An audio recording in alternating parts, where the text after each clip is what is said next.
오늘 말씀의 제목은 주의 뜻을 후대에 선언함이란 제목으로 말씀 나누기를 원합니다.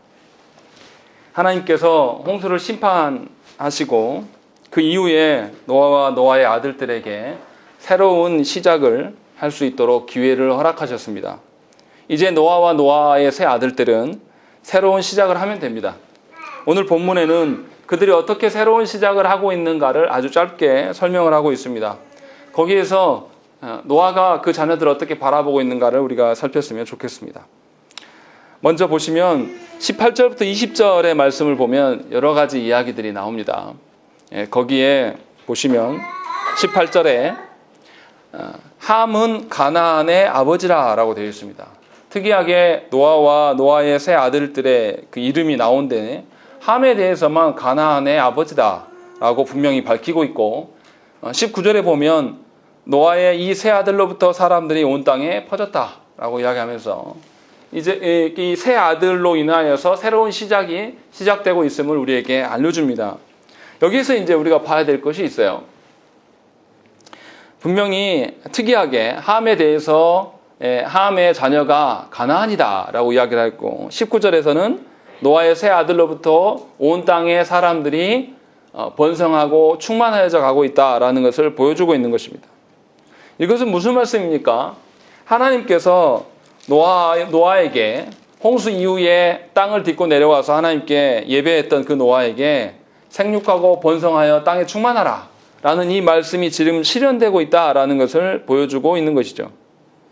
그리고 더 재미있는 것은 뭐냐면 20절에 보시면 노아가 농사를 시작하여 포도나무를 심었다라고 되어 있는 것입니다.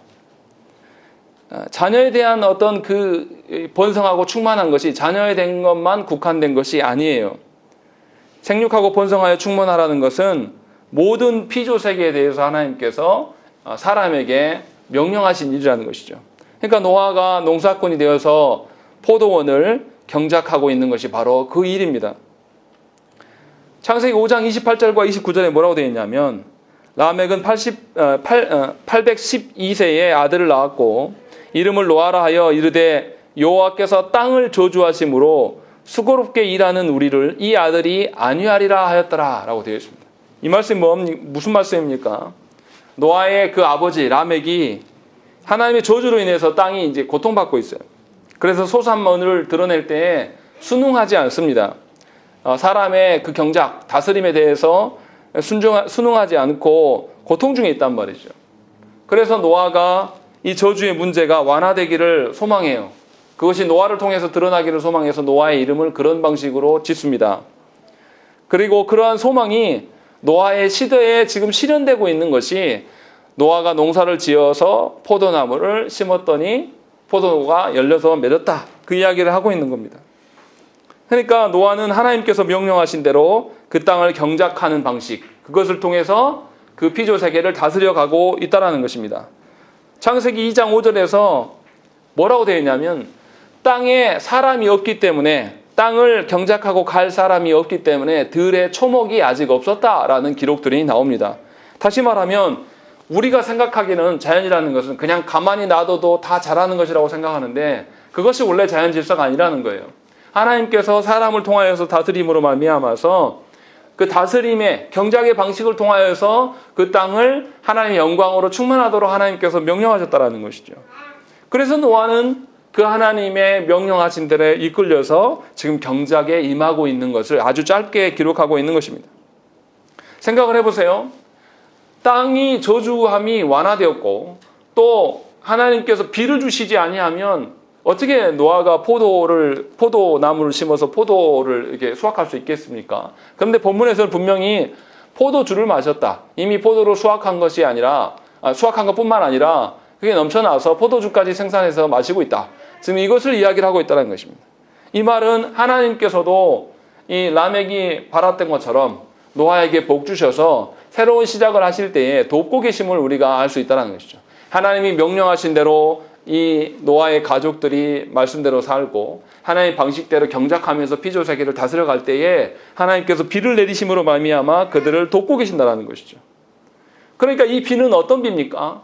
앞선에 홍수의 비는 심판의 비였어요. 그런데 이제 이 자녀들에게, 이 노아의 일가족에게 비는 어떤 비가 되는 것입니까? 생명을 공급하지는, 생명을 낳는 비로서 그들에게 역사하고 있는 것을 보게 된다는 것이죠. 그러니까 정리하면 18절부터 20절까지 보여주는 것은 하나님께서 새로운 시작의 기회를 부여하셨는데 그냥 시작하게 했으니 너희 알아서 해라 이렇게 하고 관여하지 않는다는 것이 아니라 하나님께서 새롭게 하심에 대해서 노아가 너무 잘 알고 있었고 그것에 대해서 감사하기 때문에 하나님의 명령대로 순응하려고 살고 있음을 드러내 보이고 있어요. 그리고 그 명령대로 실제로 노아의 세 아들로 인하여서 온 지면에 사람들이 가득해져 가고 있다. 지금 이것을 설명하고 있는 거예요. 하나님께서 그들을 복주시고 그들이 하나님의 명령대로 운행할 때에 하나님이 그와 함께 하셔서 다스려 가심을 본문에서 아주 짧은 구절 가운데 드러내 보이고 있다는 것입니다. 얼마나 아름답습니까? 하나님께서 명하신 대로 이 노아와 노아의 세 자녀들이 하나님 말씀대로 살려고 애를 때에 하나님이 또 도우시고 이 양자 간의 아름다운 교제가 그 가운데 드러날 때에 모든 피조세계에 화평이 있고 평안이 있는 겁니다. 그것이 지금 드러나 있는 거예요.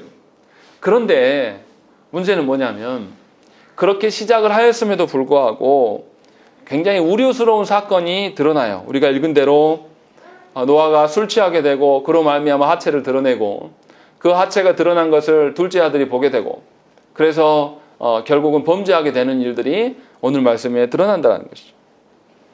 분명하게 하나님이 주신 대로만 있었으면 좋겠는데 불미스러운 사건이 드러나게 되는 것이고 노아가 포도를 수확한 것까지는 좋았어요. 그리고 포도주를 맛볼 수 있는 데까지는 뭐 그렇다고 쳐요.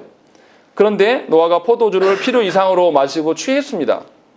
그리고 노아의 가족에게 사건이 발생하고 있다라고 이야기를 하는 거죠. 그래서 21절부터 사건에 대한 이야기가 나오는 거예요. 포도주를 마시고 취하여 그 장막 안에서 벌거벗었다라고 이야기를 하고 있는 것입니다. 그러면 우리가 한번 생각을 해봐야 됩니다. 우리의 입장에서, 우리 한국교회의 입장에서 노아의 행동을 볼 때 무엇이 잘못일까라는 것을 우리가 알아야 돼요. 우리는 한국교회 성도들은 술을 마십니까? 안 마십니까? 금하고 있죠. 서양의 일부 어떤 교회들 가면 술을 마십니까? 안 마십니까? 독일 교회들도 제가 알기로는 술을 마시고 우리가 아는 개혁교회의 네덜란드 그 교회들도 술을 마시는 걸로 알고 있어요. 우리가 그것을 잘 알아야 됩니다. 무엇이 문제인가? 노아가 술 마신 것이 문제인가? 아니면 술 취한 것이 문제인가? 아니면 하체를 드러낸 것이 문제인가? 이것을 오늘 말씀을 통해서 우리가 한번 보자라는 것입니다. 자, 성경의 입장이 무엇인가를 우리가 살펴봐야 돼요. 성경에 보면 포도주를 마셨다는 기록이 있습니까? 없습니까? 굉장히 많이 나와요. 그러면 이들이 타락하여서 하나님의 말씀을 거부하고 포도주를 마신 것입니까? 아니면 하나님께서 허락을 하신 것입니까? 이것을 우리가 알아야 됩니다. 시편 104편 15절의 말씀 보면 사람의 마음을 기쁘게 하는 포도주와 사람의 얼굴을 윤택하게 하는 기름과 사람의 마음을 힘있게 하는 양식을 주셨도다라는 것이죠. 하나님께서 이것들을 주셨다라는 거죠. 기름과 양식과 무엇을 주셨다고요? 포도주를 주셨다. 근데 이 포도주가 사람의 마음을 기쁘게 하는 것이다. 그러니까 하나님께서 주신 것이다 라고 분명하게 시편에서 이야기를 하고 있는 겁니다. 그리고 또 잠언 31장 6절 말씀 보면 독주는 죽게 된 자에게 포도주는 마음에 근심하는 자에게 줄지어다 라고 되어 있습니다. 술을 사용하라는 겁니까? 사용하지 말라는 것입니까? 사용해도 된다라고 이야기를 하고 있는 거예요. 그러면 여러분들은 오늘 이 말씀을 듣고 가서 예배 끝났으니까 하나님의 은혜로 예배를 잘 마쳤으니까 우리가 모여서 술 한잔 해야 되네. 이런 걸 말하는 게 아니에요. 성경에서 어떤 입장인가를 말하는. 근데 성경에서는 술만 허용한다라고만 말하지는 않아요. 성경에서 분명히 뭘 금하고 있냐면 성경에서 과음하는 것을 비난하고 있어요. 금하고 있습니다. 포도주가 사람의 마음을 기쁘게 합니다. 그런데 어느 경계선을 넘어가면 하나님보다 포도주로 말미암아 기쁨을 취할 수 있게 돼버린다는 것이죠. 그러니까 하나님을 의존하지 않고 하나님을 따르지 않고 포도주에게 마음을 의존하는 것, 그렇게 취해버리는 것에 대해서 금하고 있는 것이에요. 성경에서 근친상간에 어떤 그 보기 힘든 과정이 드러나는 게 뭡니까? 롯과 두 딸의 이야기입니다. 롯과 그 가족들이 소돔과 고모라에서 탈출해서 이제 떠나와서 엄마는 롯의 아내는 가다가 뒤를 돌아봄으로 하며 소금기둥으로 죽어버리고 이제 두 딸과 아비만 남았어요. 이들이 산으로 가서 숨어 지내죠.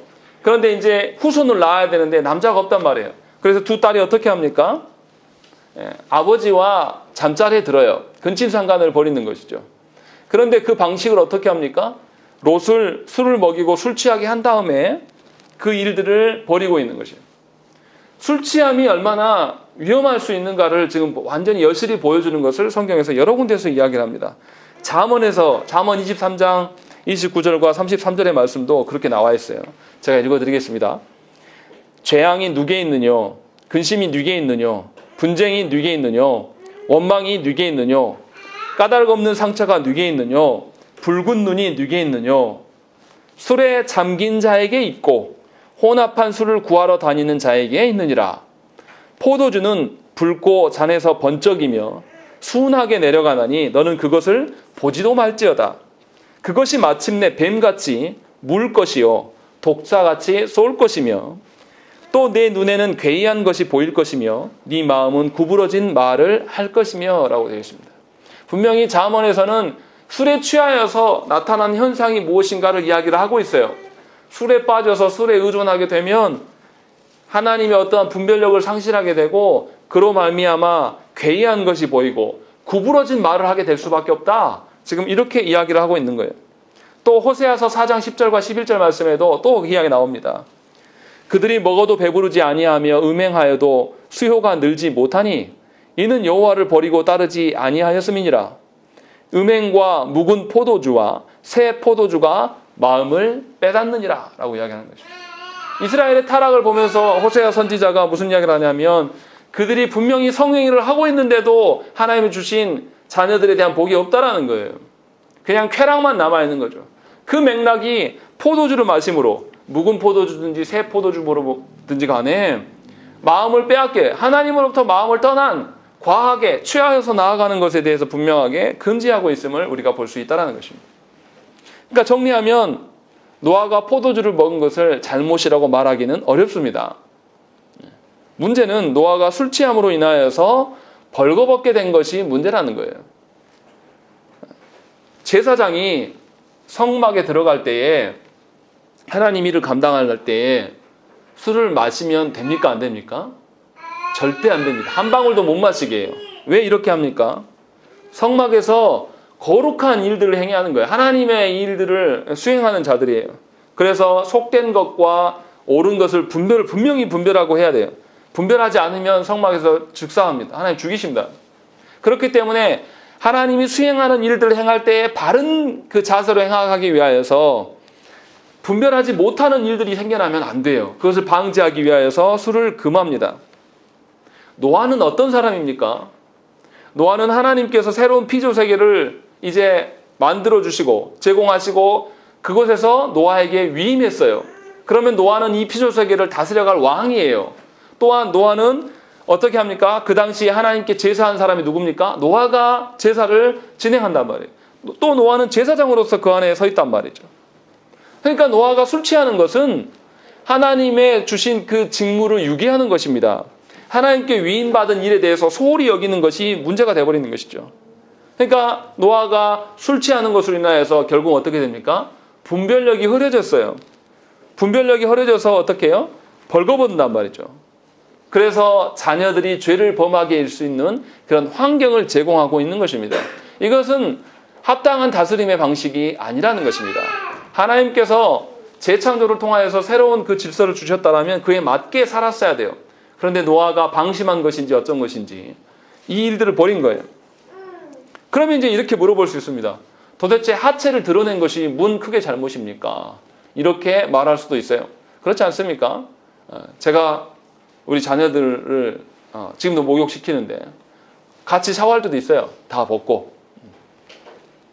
그런 식으로 바라본다. 우리 시대의 입장에서 본다면 도대체 그 하체를 드러낸 것이 왜 문제냐?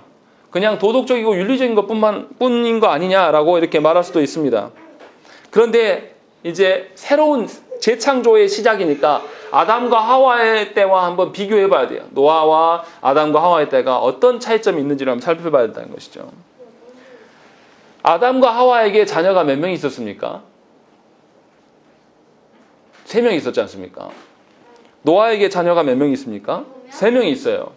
완전히 닮아있죠. 또 어떻게 돼요? 아담과 하와의 자녀 중에 한 명은 어떻게 됩니까? 하나님으로부터 저주를 받아서 아예 하나님의 언약 백성에서 외면당해요. 그런데 노아도 세 아들이 있었고 분명하게 그 중에 한 명인 셈이 하나님의 약속을 이어갑니다. 그런데 한 명은 어떻게 해요? 오늘 말씀에 보면 함이 저주를 받아요. 저주를 받고 하나님의 언약 백성에서 벗어난다는 것이죠. 닮아 있습니다. 그것만이 아니에요. 아담과 하와가 에덴 동산에서 벗은 채 있었습니다. 그런데 몰랐어요. 노아가 장막 안에서 벗은 채 누워 있습니다. 아담이 죄를 지은 것처럼 노아도 중요한 실수를 저지르고 있는 것입니다. 아담이 선악과를 따먹었던 것처럼 노아는 포도로 만든 포도주를 마시고 장막 안에 벌거벗어 누워 있습니다. 아담과 하와도 선악과를 먹은 후에 뭘 알게 됩니까? 서로가 벌거벗었다는 것을 깨닫고 이를 감추려고 해서 하나님을 떠나서 숨습니다. 아담과 하와가 이처럼 자신들이 벌거벗은 상태에 있음을 알게 되는 것에 대해서 누가 가장 공로자가 됩니까? 누가 아담과 하와가 벌거벗음을 깨닫게 합니까? 바로 뱀입니다. 사탄이에요. 노아의 벗었음을 알리는 자가 바로 누굽니까? 그의 아들 함이라는 것입니다. 그러니까 함은 노아가 술 취하지 않았던 간에 아버지의 하체를 보면 뭐 해야 됩니까? 침묵하고 가려야 돼요. 이것이 마땅히 함이 취해야 될 행동이란 말이에요. 아버지가 술 취했든지 간에 취하지 않았든지 간에 함이 드러내야 될 방식은 뻔한 거예요. 당연한 것이죠. 그런데 어떻게 합니까? 가리우고 침묵하는 것이 아니라 이것을 그의 형제들에게 알리고 있는 거예요. 그때 당시에 사람이 별로 없기 때문에 형제들에게 알린 것이지만 우리처럼 공동체를 이뤄가는 상황이면 어떻겠습니까? 동네방네 소문내고 다닌 거예요. 이 노아가 벌거벗었음을 알게 한 사람이 바로 함이라는 것입니다. 이런 측면으로 봤을 때 함은 굉장히 악한 겁니다. 그냥 아버지의 하체를 드러내는 것 그 자체, 그냥 도덕적이고 윤리적인 이런 것을 말하는 것이 아니라는 것입니다. 아담과 하와가 자신들이 벌거벗음으로 말미암아서 무슨 일이 생겨납니까? 벌거벗은 것을 깨닫게 됨으로 말미암아서 어떻게 돼요? 부부가 서로가 이제 서로를 관계를 좋지 않아요. 그래서 죄의 문제를 어떻게 합니까? 서로에게 밀춥니다. 부부간의 관계가 깨져버려요. 그리고 또 하나님과의 관계가 파괴되어요. 그래서 하나님 앞에 서 있지 못하고 나무 뒤로 숨어서 하나님 앞에 자기 벌거벗음을 감추기 위해서 나뭇잎으로 엮어서 버틴다라는 것이죠. 이게 문제라는 거예요. 함이 아버지의 그 벗어짐을 알려줌으로 말미암아서 무슨 문제가 생깁니까? 일단 함 자신이 아버지의 관계가 깨져버려요. 그리고 두 번째는 뭐가 문제가 됩니까? 노아만의 갈등만 일어나는 것이 아니라 다른 형제들과의 갈등이 또 생겨나는 거예요. 그러니까 함이 저지른 죄들은 뱀이 저지른 죄와 유사하다라는 거예요. 분명하게 뱀과 뱀의 후손이 여자의 후손과 원수가 된다라고 말씀하셨고 서로 싸우게 될 것들을 분명히 창세기 3장에서 하나님께서는 말씀하셨다라는 것입니다. 그래서 하나님께서 어떻게 합니까? 아담과 하와를 뱀으로부터 분리시켜요. 아담과 하와의 가족 중에서도 자녀 중에서 에서를 어떻게 해요? 분리시켜요. 가인을 분리시킵니다. 가인을 분리시켜서 그 가족에 함께 살지 못하게 막으셔요. 이렇게 하는 이유가 뭡니까? 죄로부터 끊어내서 하나님의 언약 자손을 지키기 위해서 이 일들을 행하고 계신다는 것이죠. 그러니까 지금 함이 저주를 받는 것에 대해서 우리가 생각을 해봐야 되는 것은 아담과 하와의 자녀들 중에서 가인이 저주받고 분리되는 것처럼 그런 과정을 지금 겪고 있다는 것입니다. 홍수 이전에 저주를 받은 사람은 가인이었어요. 뱀과 가인이었습니다. 그런데 홍수 이후에 저주를 받는 사람은 누굽니까? 함의 후손들이에요. 가나안이란 말이에요. 반면에 셈과 야벳은 어떻습니까? 아무런 말이 없어요. 아버지가 벌거벗었다라는 소리를 들어도 이들이 어떤 말에 대한 것들이 언급되지 않고 그저 행동만 보여줍니다. 아버지의 벗은 몸을 가리기 위해서 뒷걸음질을 하고 보지 않기 위해서 그리고 옷으로 덮어줍니다. 아담과 하와가 벌거벗었을 때에 그들이 벌거벗었음을 깨닫고 부끄러워서 숨고 나뭇잎으로 가렸을 때에 누가 그들을 입히고 가리우셨습니까? 하나님께서 가죽옷을 입히시고 그들에게 가리우셨단 말이죠. 지금 노아의 벌거벗음을 누가 가리고 있습니까? 이 셈과 야벳이 이 일들을 행동하고, 이것은 누구를 드러내는 겁니까? 하나님께서 죄로부터 단절시키고 죄를 덮어주시는 하나님, 그것을 지금 보여주고 있는 것이에요. 하박국 1장 3절 말씀에 보면 뭐라고 되어 있냐, 1장 13절 말씀에 뭐라고 되어 있냐면, 주께서는 눈이 정결하심으로 악을 참아보지 못하시며 패역을 참아보지 못하시거늘 어찌하여 거짓된 자들을 방관하시며 악인이 자기보다 의로운 사람을 삼키는 데도 잠잠하시나이까? 라는 것이죠. 무슨 말씀이에요? 하나님께서는 정결케 하기를 원하시고 하나님께서는 우리를 거룩하기를 원하신다는 것이죠. 그러니까 셈과 야벳은 지금 언약 백성으로 하나님의 어떠하심을 자신들의 삶으로 지금 입증해내고 있는 거예요. 하나님께서 아담과 하와를 범죄해서 죽을 수밖에 없는 그들에게 기회를 주시고 그들의 죄를 덮어주시는 방식으로 새 옷을 입히셨던 것처럼 그 하나님의 은혜가 어떠한 것들을 노아에게 지금 제공하고 있는 것입니다. 이것이 지금 새 자녀들 가운데도 극명하게 드러나는 현실로 나타난다는 겁니다. 그러니까 함이 대표하는 것은, 함이 지금 행하고 있는 것은 뱀의 후손과 같은 일들을 행하고 있는 거예요. 그런 점에서 매우 악한 일입니다. 그냥 단순하게 아버지의 하체를 보고 아버지를 우세시켰다, 이런 것으로 보기가 어렵다라는 것입니다. 그런데 이제 여기까지는 알겠어요. 그런데 노아가 놀라운 것은 25절부터 노아가 뭐 합니까? 저주합니다. 노아가 저주를 하는데 함에 대한 어떤 그 행동에 대해서 저주의 말을 선언하고 있어요. 그런데 왜 노아가 저주를 할까요? 우리 입장에서는 어떻게 해요? 아들이 범죄하면 인간적인 정이 많은 한국 사람 입장에서 어떻게 해야 될까요? 용서해주고 바른 길로 가라, 아가 그러지 마라, 이렇게 아마 타일르는 것이 합당하다고 생각할지 모르겠습니다. 그런데 노아는 놀랍게도 저주를 하고 있어요. 근데 저주하는 방식이 매우 특이합니다. 노아가 도대체 무엇 때문에 자기의 아들을 저주하고 있을까요? 이것을 우리가 한번 생각을 해봐야 돼요. 보세요. 노아는 어떤 사람입니까? 방주를 만들었어요. 120년간 방주를 만들고 방주에 태울 사람 대상들을 모았고 하나님께서 주시는 그 심판의 홍수를 극복했던 사람이에요. 그리고 또 제사를 드렸고 의롭게 살아왔어요. 그런데 그 과정 중에서 노아가 어떤 말을 했다라는 것이 없어요. 성경에 기록이 없습니다. 그만큼 노아는 입이 무거운 사람이고 갖은 어려움을 다 겪어본 사람이에요.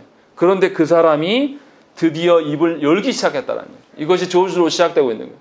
그러니까 노아가 지금 함의 일들을 매우 큰 일로 바라보고 있는 것이고 자신을 조롱했기 때문에 그 발언을 하고 있는 것이 아니란 말이에요. 노아가 지금 하나님 앞에서 그렇게 침묵하였던 자가 입을 열었다는 것은 뭔가 중대한 사건이 일어난 것이고, 그렇게 입이 무거운 사람이 뭔가를 드러내는 것은 우리가 쉽게 바라보면 안 돼요. 아들이 나에게 대적했기 때문에 그 아들 앞에 내가 분노해서 드러낸 것이 아니라 무언가 그보다 더 큰 것이, 보다 더 큰 일들이, 엄중한 일들이 노아에게 있다라는 거예요. 우리가 그것을 살펴야 돼요. 그렇지 않고 단순히 아들의 문제를 놓고 저주한 것으로만 바라보면 굉장히 오해될 수밖에 없다는 것입니다. 그리고 노아는 자신의 능력으로 저주를 하고 있지 않습니다. 25절 말씀 우리 한번 읽어보겠습니다. 읽겠습니다. 시작.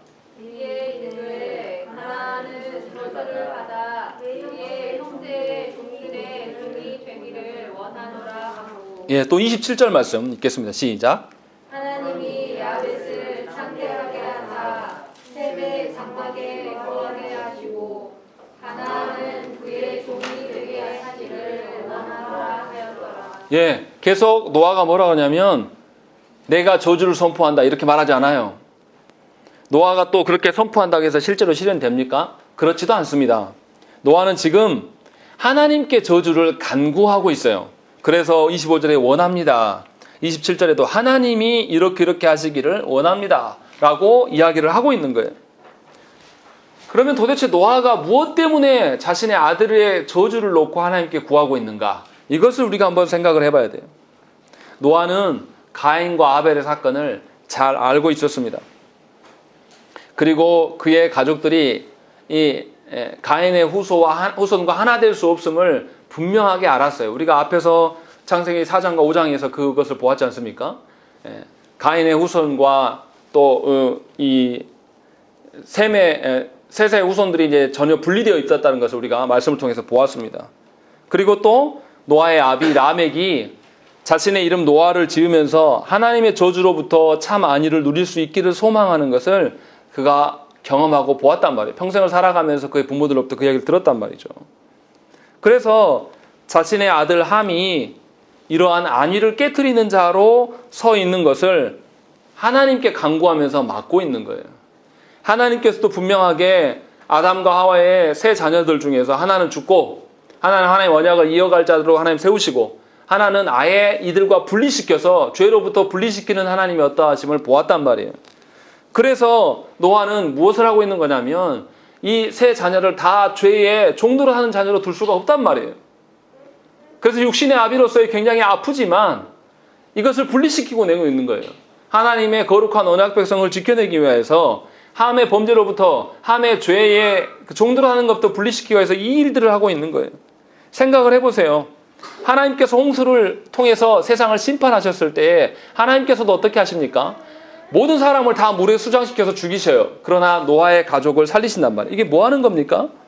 인류를 죄로부터 단절시키는 거예요. 죄로부터 분리시키는 거예요. 그리고 새로운 삶을 살아갈 수 있도록 기회를 제공하고 계시는 것을 노아는 분명히 알았습니다. 자신들의 조상들을 돌보시는 하나님이 어떤 방식으로 행하는가를 그가 분명히 알았단 말이에요. 그렇기 때문에 노아 역시도 그 홍수를 경험한, 그 심판을 경험한 노아 역시도 자신의 뜻대로 자신의 후손을 양육할 수가 없는 거예요. 하나님의 어떠한 방식을 통하여서 이 후손들이 하나님 앞에서 영원한 존재가 되기를 소망했단 말이에요. 그러니까 후손들에게 지금 뭐 하고 있는 거냐면 하나님의 뜻을 후대에게 선언하고 있는 거예요. 그러니까 노아의 25절, 26절, 27절의 말씀은 노아의 저주의 말만 있는 것이 아니라 분명히 복에 대한 말씀도 분명히 언급을 하고 있는 거예요. 그러나 분명하게 구별짓고 있는 거예요. 죄된 자녀와 그렇지 않은 자녀를 구별하고 말미암아서 하나님께서 다스리는 그 방식을 닮아서 지금 가정과 세계를 다스려가고 있다는 것입니다. 그런데 하나님이 원하시는 방식대로 가고 싶은데 자신의 아들 함으로 인해서 하나님의 의도와 뜻이 묵살당하고 있어요. 그래서 하나님께서 단절시키셨던 것처럼 죄가 인류에게 임하는 것을 보고 노아는 놀랄 수밖에 없었습니다. 그래서 하나님께 간구하고 있는 거예요. 하나님, 아프지만 후손들 중에서 더 이상 죄가 주인 노릇하지 못하도록 아버지 하나님이 주인 되셔야 하기 때문에 이것을 막아내고 있는 것이에요. 분명히 우리가 이것을 알아야 된다는 것입니다. 비록 자신의 한 아들, 그 둘째 아들이 종이 될지라도 나머지 아들들을 보존함으로써 하나님의 언약이 세워져 가기를 소망하고 있는 것입니다. 그러니까 노아는 혈육의 매인자가 아닙니다. 하나님의 언약으로 살아가고 있는 자임을 우리가 분명히 알아야 된다는 것이죠. 그리고 또 하나 특이한 점이 있어요. 노아가 누구를 저주합니까? 25절 말씀 보세요. 누굽니까? 가나안을 저주하고 있어요. 이거 이상하지 않습니까? 분명히 누가 잘못했습니까? 함이 잘못했어요. 그런데 놀랍게 노아는 함을 저주하지 않고 가나안을 저주하고 있다는 것입니다. 우리 성경 공부 시간에도 말씀드렸지만 왜 아버지의 죄로 인해서 아들이 처벌을 받아야 됩니까? 이런 의문이 들 수밖에 없다는 거예요. 에레미야에서 그 말이 나와요. 에레미야 31장 29절에 그때 그들이 말하기를 다시는 아버지가 신 포도를 먹었으므로 아들들의 이가 시다하지 아니하겠고 라고 되어 있습니다. 분명히 에레미야와 에스겔에서 똑같은 말씀이 나오는데 왜 아버지가 포도를 먹었는데 아들이 이가 시냐? 이건 말도 안 된다라는 거. 이젠 그렇게 하지 않을 것이다 라고 말씀하신다는 거예요. 그러면 지금 노아가 말하는 것하고 상충되는 거잖아요. 부딪히는 거잖아요. 그런데 그때 당시 에레미야 에스겔에서 말씀하고 있는 그 말씀의 의도는 뭐냐면 이스라엘 백성이 타락해요. 타락함으로 인하여서 나라가 망해져 가고 있단 말이에요. 그래서 에레미야 에스겔이 이스라엘 백성들에게 회개하라고 이야기합니다. 그러니까 이스라엘 백성 듣고 뭐라고 하냐면 우리 때문에 멸망한 거 아니잖아요. 우리의 선조들 때문에 멸망한 건데 우리가 회개할 필요 있습니까? 그 아버지 잘못이지? 그런데 우리에게 왜 그럽니까? 이렇게 계속 항변한단 말이에요. 그러니까 에레미야와 에스겔이 뭐냐면 아니다. 하나님께서 네가 말한 대로 너희들의 죄로 말미암아 심판하시는 것이다. 그러니까 지금이라도 회개하고 돌아오면 살 기회가 있다. 회개해라. 이 말을 하면서 그들을 설득하는 과정에서 이 말씀이 나온 거예요. 그러니까 의도가 완전히 달라요. 에레미야와 에스겔서에서 말하는 그 말씀과 지금 노아가 함이 아닌 가나안을 저주하는 것은 의도가 전혀 다르다는 것입니다. 분명히 죄의 형벌로 인하여서 하나님의 언약의 계보와 또 사탄의 계보들이 분명히 분리되는 것을 노아는 잘 알았고, 그것에 근거하여서 함뿐만 아니라 가나안에게 하나님의 어떠한 저주의 백성이 된 것들을 이야기를 하고 있는 거예요. 그래서 오늘 말씀에 보면 창세기 기자는 21절에도 뭐라고 써져 있습니까? 가나안의 아버지 함이 그의 아버지의 하체를 보고 밖으로 나갔다. 기록 방식이 이상해요. 가나안의 아버지 함이 아니라 노아의 아들 함, 이렇게 써야 되는 것이 우리의 생각에는 맞아 보이는데, 대표자로 두 아버지를 대표로 놓고 있는 거예요. 노아가 아버지됨에 대한 이야기를 하고 있고, 함 역시도 아버지예요. 근데 둘이 소속이 다르다라는 거죠. 이것을 이런 방식으로 드러내고 있는 거예요. 분명하게 하나님의 언약 백성으로서의 그 가족과 뱀의 후손으로서의 그 가족이 다르다라는 것을 지금 창세기 저자는 이야기를 하고 있고, 그렇기 때문에 혈육에서 매여서 살아가는 것은 하나님 나라의 어떠함을 전혀 볼 수가 없다라는 것이에요. 그래서 제가 여러분들에게 계속 강요하고 말씀드리는 게 뭐냐면, 교회 안에서의 그 관계의 어떠함은 그리스도의 피로 인함인 것이지 혈육의 어떠한 것이 아니라고 말씀드리는 거예요.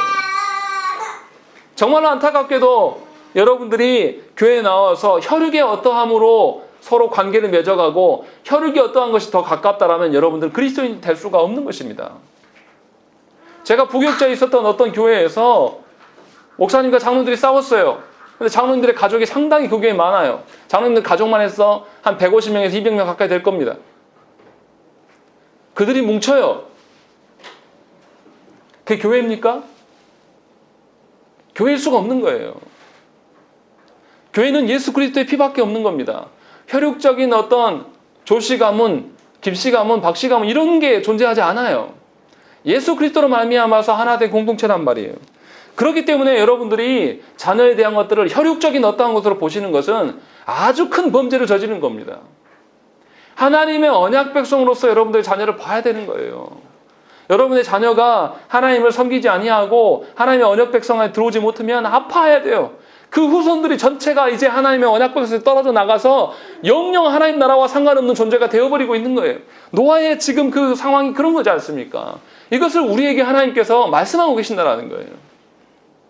그러니까 노아는 어떻습니까? 함이 아닌 가나안을 저주함으로 말미암아서 언약에서 벗어난 후손들을 언약 백성으로부터 분리해내고 지키고 있는 것을 우리가 볼 수가 있는 거예요. 하나님께서 그 방식을 택하셨기 때문에. 다시 말하면 노아는 자신의 가정을 또 피조 세계를 다스려가는 하나님의 청지기로서 서 있는데 자신의 생각하기에 어떠함으로 나아가지 않는 거예요. 자신의 판단과 자신의 관계에 어떠함으로 서지 않는단 말이에요. 하나님의 어떠하심에 근거하여서 이 피조 세계를 다스려가기를 소망하는 거예요. 그래서 노아를 보고 하나님께서 의롭다라고 여기신 거예요. 여러분들은 어떻게 살아가십니까? 여러분들은 어떻게 살기를 원하십니까? 정말로 하나님 나라의 가치로 보면서 여러분들의 자녀를 여러분들의 소유된 어떤 소속으로 바라보면서 그렇게 살아가십니까? 여러분들의 자녀는 이 땅에 있을 때만 자녀라니까요. 하나님 나라 갔을 때는 영혼과 영혼대로 아버지 하나님을 두고 다 같은 자식으로서 함께 서게 될 거예요. 혈육적인 관계는 더 이상 없어요. 하나님 나라 가면. 그런데 왜 혈육적으로만 보고 있냔 말이에요. 여러분들 친한 사람들끼리만 교회 안에서 끼리끼리 모이는 거, 친한 사람들끼리 같이 앉고 친한 사람들끼리만 같이 만나고 이런 것은 교회를 파당짓는 일이고 예수 그리스도로 하나됨을 와해시키는 일이란 말이에요. 이것은 하나님께서 요구하시는 삶의 방식이 아니에요. 공동체를 이뤄간다는 것은 하나님께서 이뤄가시는 그 방식대로 살아가는 것이란 말이에요. 그러니까 노아가 저주하는 것은 그냥 단순한 저주가 아닙니다. 하나님의 언약 백성을 지키기를 소망하는 마음에서 서 있는 거예요. 인간적인 혈육적인 어떠함에 근거하여서 살아가는 자가 아니란 말이에요. 하나님 나라를 소망하고 있는 거예요. 이것을 심판을 경험한 자의 삶의 태도란 말이에요. 죽어버릴 수밖에 없는 그 상황 가운데 놓여 있는 그 사람들을 하나님께서 죽이지 아니하시고 방주로 그를 건지셔서 하나님의 자녀가 되게 하셨단 말이에요. 그러면 이 사람이 이제 하나님의 방식대로 살아가야 될 사람들이에요. 노아는 그대로 살고 있는 거예요. 여러분들 어떻습니까? 세상에서 죽을 수밖에 없는 자들이지 않았습니까? 하나님을 모르고 내 방식과 내 뜻대로 인생을 신나게 달려왔는데 결과가 어떻습니까? 여러분들이 지인들이 여러분들을 알아주고 여러분들이 힘겹고 괴로울 때 정말 지인들이 내일처럼 돕고 여러분들의 가족들과 친척들이 온 힘을 다해서 여러분들의 사는 일에 대해서 아파하고 슬퍼합니까? 그런 가정이 어디 있습니까? 그런 것이 지상에 어디 있습니까?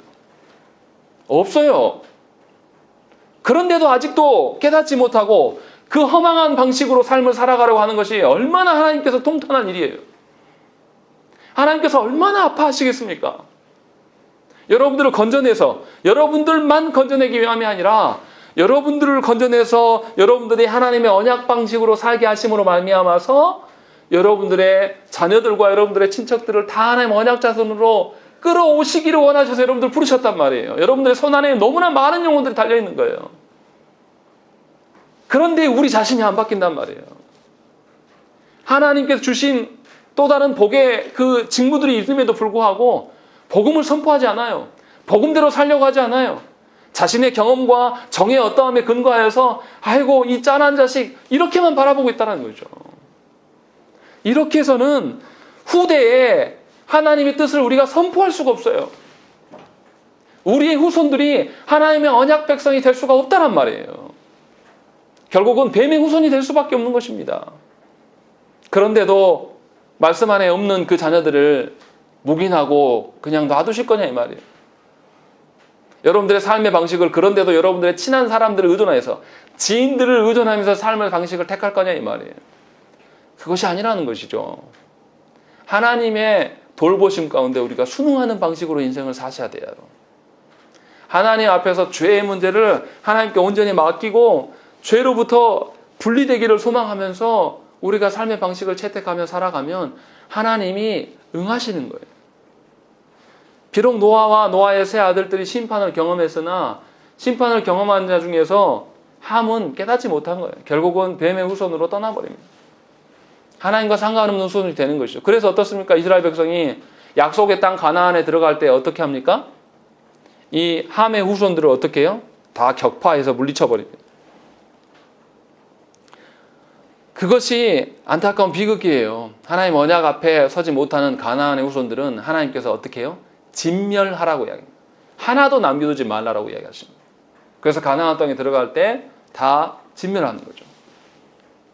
우리가 분명히 이 말씀을 알아들어야 돼요. 노아가 그냥 술 취해서 그냥 아들들 중에 한 명이 실수했다. 이렇게 가볍게 볼 본문이 전혀 아니라는 것입니다. 하나님이 원하시는 인생의 삶의 방식이 무엇인지 우리가 깊이 돌아보셔야 돼요. 여러분들은 어떠한 방식으로 가정을 꾸려가며 인생을 살아가십니까? 여러분들의 삶의 방식을 바꿔놓지 않고는 여러분의 가정은 언약의 백성일 수가 없고 언약의 가정일 수가 없습니다. 분명히 알아들으시고 하나님께서 원하시는 이 방식에 대해서 구별하고 분리되시는 이 방식 앞에서 우리가 온전히 하나님께 서야 돼요. 그래서 정말로 노아가 이 저주를 선언하는 것이 후대에 하나님의 뜻을, 하나님의 언약을 선언하고 있음을 분명히 아셔야 되고 깨달으셔야 되고 여러분들이 가정의 그 구성원들을 향하여서 다른 말을 할 것이 아니라 하나님의 뜻, 하나님의 언약을 선언하는 자들로 여러분들이 서셔야 되는 것입니다. 그것이 하나님의 부름에 응답하는 것입니다. 그래서 그 일을 놓고 소망하면서 그 일이 여러분의 삶 가운데, 여러분의 가정 가운데 충만해지기를 간절히 축원합니다. 우리 함께 기도하겠습니다.